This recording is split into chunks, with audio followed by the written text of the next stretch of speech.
السلام علیکم ورحمۃ اللہ وبرکاتہ۔ آؤ بچوں سنے کہانی میں بچوں اور بڑوں کو خوش آمدید۔ آج ہم پھر سے بینا صدیقی کی ایک کہانی پڑھنے جا رہے ہیں اور اس کہانی کا نام ہے ڈرائی کلین بچپن۔ بھائی ہمارا بچپن تو ایسا تھا کہ پورے خاندان میں ہماری فرما برداری، سعادت مندی، سمجھداری اور وفاداری وغیرہ وغیرہ کے چرچے تھے۔ اسکول میں استاد حیران پریشان کہ اتنے ذہین بچے کو کس طرح پڑھایا جائے۔ ہم نے تو الٹے پہاڑی تک یاد کر لیے تھے۔ مودی چچا بلال، مومن اور ولید کے درمیان بیٹھے اپنے پسندیدہ موضوع یعنی اپنے ذاتی بچپن پر بغیر کسی فرمائش کے روشنی ڈال رہے تھے۔ ان کا رواں تبصرہ جاری رہتا اگر بلال کی امی کی آواز نہ آ جاتی۔ بلال اور مومن، مجھے چکن اور دہی لا کر دو، صرف فرمائش کرنے سے ہی بریانی نہیں بن جاتی۔ اور ولید، تم اپنے ابو کے کمرے میں جاؤ، کتابیں ٹھیک کرنے میں ان کی مدد کرو۔ امی کا حکم نامہ سنتے ہی تینوں بچے اٹھ کھڑے ہوئے۔ یہ ولید کہاں ہے؟ ابو غصے سے ناک پر اینک جمائے کمرے سے باہر آئے۔ جی آپ کی مدد کے لیے بھیجا تھا میں نے اسے، آیا نہیں آپ کے پاس؟ امی گھبرا کر باورچی خانے سے نکل آئیں۔ وہ آیا ضرور تھا، مگر اس شیطان نے میری کتابوں کے پہلے صفحے پر لکھ دیا ہے بور کتاب کوئی نہ پڑھے۔ کسی کتاب پر لکھا ہے پڑھنے والے کو 100 روپیہ انعام، اور کسی پر لکھا ہے سونگ کر چھوڑ دیجئے، کہیں شکریہ کے ساتھ پبلشر کو واپس کیجئے۔ اپنی گندی لکھائی میں اس نے یہ شرارت کی ہے۔ میں اس کی لکھائی گندی ہونے کی وجہ سے پہچانتا ہوں۔ کہاں ہے یہ نالائق؟ ابو غصے سے لال پیلے ہونے لگے۔ ولید کو امی نے بھی آوازیں دیں، مگر وہ گھر کے ایک باتھ روم میں دبکا رہا کہ اپنی جان عزیز تھی۔ پینسل سے لکھا ہے، اسی سے مٹواؤں گا۔ ابو کا غصے کا گراف نیچے آیا تو امی سکا سانس لے کر بولی، ضرور مٹوائیے گا، ابھی میز پر مقناطیس رکھوں گی تو جو بچہ جہاں چھپا ہے نکل آئے گا۔ ہائیں مقناطیس؟ ابو ناک پر اینک جماتے ہوئے حیران ہوئے۔ بھائی چکن بریانی کے سب بچے دیوانے ہیں، اب بھی میز پر رکھتی ہوں، سب آ جائیں گے، مگر آپ پلیز بچوں کو کھانے کے بعد ڈانٹیے گا، پہلے کھانے دیجیے گا، امی نے درخواست کی۔ بالکل، کھانے کے بعد ڈانٹ مناسب رہے گی۔ میری ڈانٹ نہیں ہوئی، چورن ہو گیا جس کے بغیر کھانا ہضم نہیں ہوگا ان کا۔ ابو سر جھٹک کر اندر چلے گئے۔ مومن، مومن کہاں ہو تم؟ ابو آواز دیتے ہوئے مومن کے سر پر پہنچ گئے۔ مومن نے جلدی سے ناول گود میں پڑے رجسٹر کے نیچے سرکا دیا۔ ابو کل معاشرتی علوم کا ٹیسٹ ہے، اس کی تیاری کر رہا تھا، مومن گھبرا کر بولا۔ لاؤ ذرا ایک سوال میں بھی پوچھوں۔ ابو نے اس کی گود میں رکھا رجسٹر کھینچا تو اس کے نیچے رکھا جاسوسی ناول مومن کی گود سے پھسل کر زمین پر جا گرا۔ مومن ڈر کر کھڑا ہو گیا۔ تو معاشرتی علوم میں انسپکٹر جمشید، محمود، فاروق اور فرزانہ سے متعلق سوال آئیں گے۔ ابو نے مومن کے کان قابو کیے۔ ابو رات کو پڑھ رہا تھا، ذرا سا ناول رہ گیا تھا کہ لائٹ چلی گئی، بے چینی لگی تھی کہ مجرم کون تھا، اور اس بے چینی میں ٹیسٹ بھی یاد نہیں ہو رہا تھا۔ مومن نے ڈرتے ڈرتے کہا، مجرم تو بیٹا میں نے بھی پکڑ لیا، اور ہاں رزلٹ آنے کے بعد جو بے چینی ہوگی اس کے بارے میں کیا خیال ہے؟ ابو گرجے تو مومن تھر تھر کانپنے لگا۔ ارے ولید میاں، جب ہم بچے تھے تو اس طرح سڑک پر کھیل کھیل کر سڑک جیسا رنگ نہیں کر لیا تھا ہم نے۔ بھائی انسان کوئی مفید کام کرے، کوئی ایجاد ہی کر لے۔ مودی چچا نے پسینے میں بھیگے ولید کو گھر میں داخل ہوتے دیکھ کر کہا، جی ایجاد کر لے؟ کیا مطلب؟ ولید ہکا بکا رہ گیا۔ بھائی گھر میں پڑے فالتو گتے کے ٹکڑوں، ردی کاغذ، ٹوٹی بوتلوں، چپلوں اور کیلوں کی مدد سے کیا کچھ نہیں بنا لیتے تھے ہم۔ چچا کی بچپن ٹرانس مشین جاری تھی کہ مومن اندر سے کچرے کا ڈبہ اٹھائے نکلا۔ آج ماسی نہیں آئی تو امی کہہ رہی ہیں کوڑا میں پھینک کر آؤں گا، مومن نے مسمسی سی صورت بنا کر کہا۔ بہت خوب، اسی کوڑے کی کتنی چیزوں کو تم استعمال میں لا کر اپنے ماں باپ کو حیران کر سکتے۔ مودی چچا نے مومن کے کندھے پر ہاتھ رکھ کر کہا، آلو پیاز ٹماٹر کے چھلکے، پودینے کی ڈنڈیاں، کینو کے چھلکے، برتن دھونے کا گلا سڑا فوم، اس سے کون سی ایجادات ہو سکتی ہیں؟ ولید حیرت سے ڈسٹ بن میں جھانکتے ہوئے بولا۔ میں کہتا ہوں بلکہ ہمارے قومی شاعر کہہ گئے ہیں کہ ذرا کیا ہو تو یہ مٹی بڑی کیا ہے ساقی.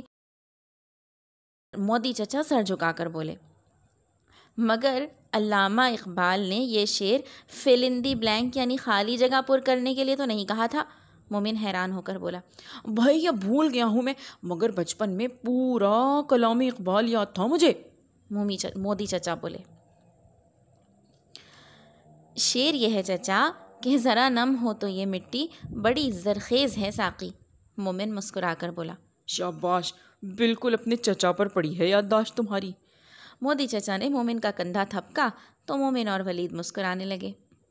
چچا آپ بچپن میں تھک نہیں جاتے تھے؟ پڑھائی میں آپ ماہر، کھیلنے میں آپ ماہر، دادا دادی کی خدمت بھی کرتے تھے، پھر چپلوں اور بوتلوں سے چیزیں بنانا، اقبال کا سارا کلام زبانی یاد کرنا. ولید حیرت سے بولا. ارے میاں وقت کا صحیح استعمال آتا تھا ہمیں، کیا سمجھے؟ چلو اندر چلو، ماں بلا رہی ہیں تم لوگوں کی. بھتیجوں کو حیران چھوڑ کر اندر چل پڑے. بلال ذرا اپنی سائمہ خالہ کے گھر سے تھوڑی کیریاں لے آؤ، میری ابھی فون پر بات ہوئی ہے اس سے، کہہ رہی تھی آپا چٹنی بنانی ہو تو میرے درخت کی کیریاں لے جانا.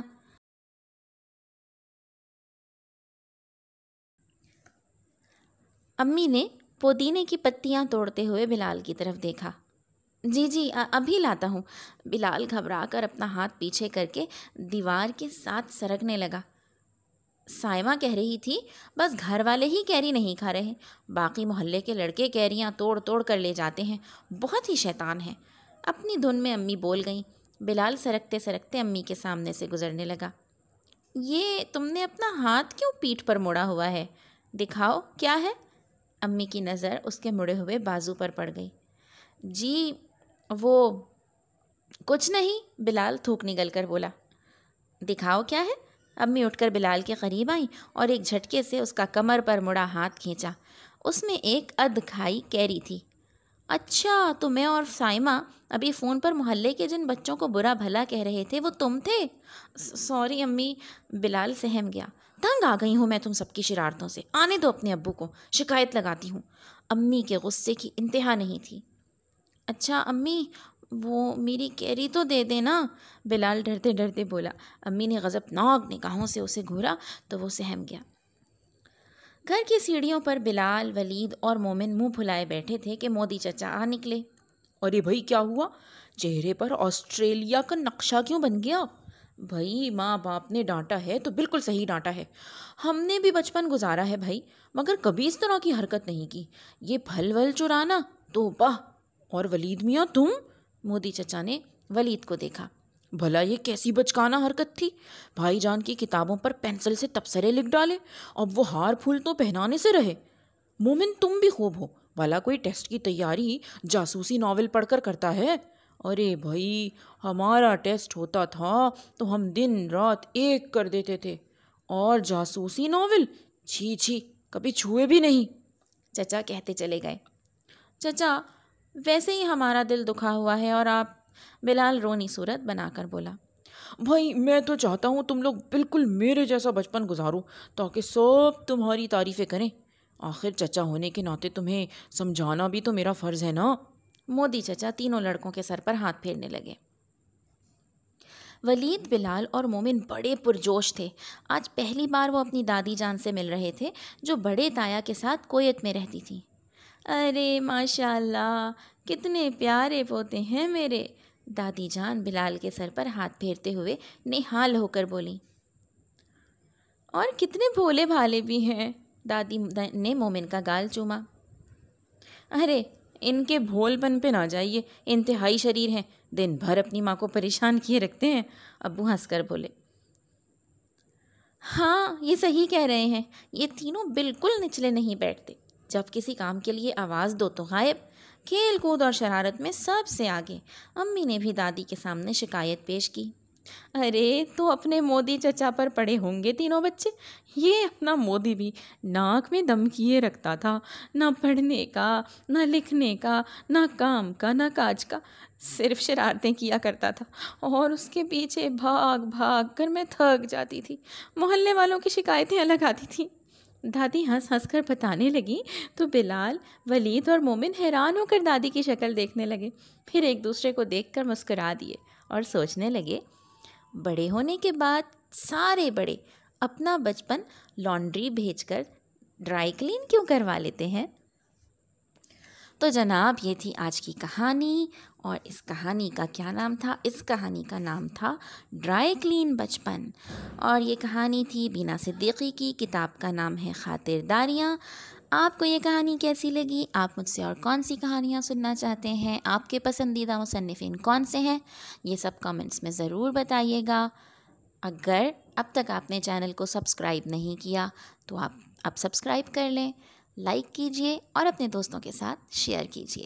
محمد عربی کا اگلا حصہ بہت جلد چینل پہ آنے والا ہے، تو پھر انتظار کیجئے۔ اگلی دفعہ ملیں گے۔ اللہ حافظ۔